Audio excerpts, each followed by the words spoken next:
Now the first thing we are going to do is to create our table of products with their KPIs. So I'm going to do the following. I'm going to create a new workbook, new blank workbook.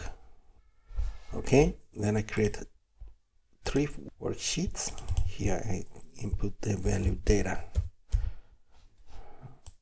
and then I have to do something similar to this one. Basically I'm gonna copy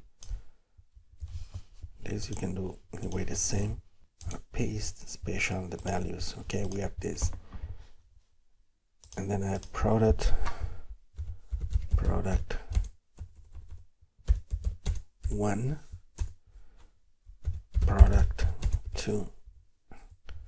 I'm gonna type here 1, 2, and if I take this, I just select this area.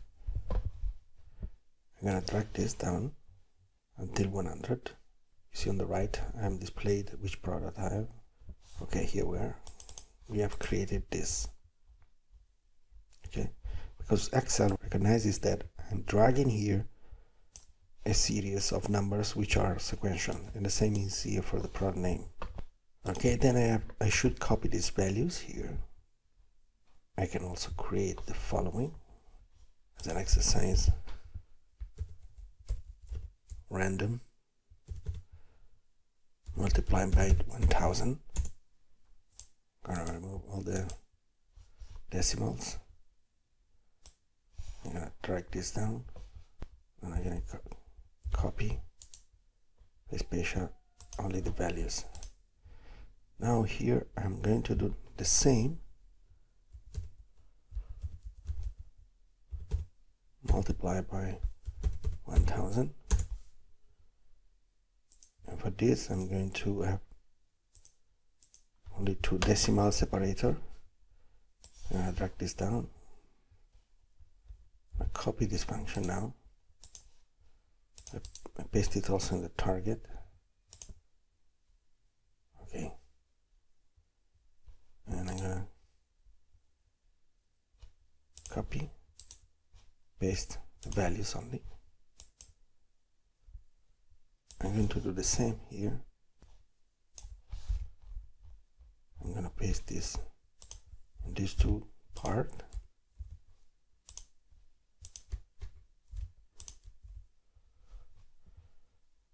Now I'm going to Control Shift arrow down, copy, and paste values.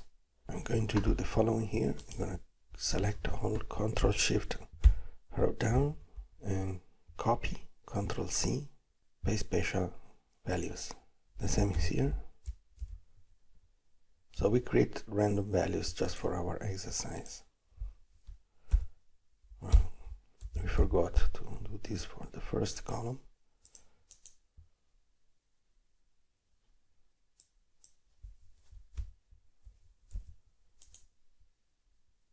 Values. Okay, here we are. Then for this one, we're going to, if you remember, we have something between 0 and 1, so it's a percentage. So we're going to do random only. Okay, here you see that the values are this. Okay, it's only 2. I'm gonna copy this, paste. I'm gonna cut this. Sorry. I'm gonna copy this, space special values, and the same as for this. Copy. Special value. Here we are. Then we have our table. Now we're going to do the following: select anywhere, Control A, we select all, and we're going to format here, home, format as table. Click on this, and we're gonna click on any of this. My table as headers, yes, and we create our table. Here we are. We have created our table. Again, we can also change the format if you want, like this. Okay, and we created like in the example this one. Now I'm going to select this, all this part, double click, we create our table. I'm going to save my file, and I'm done.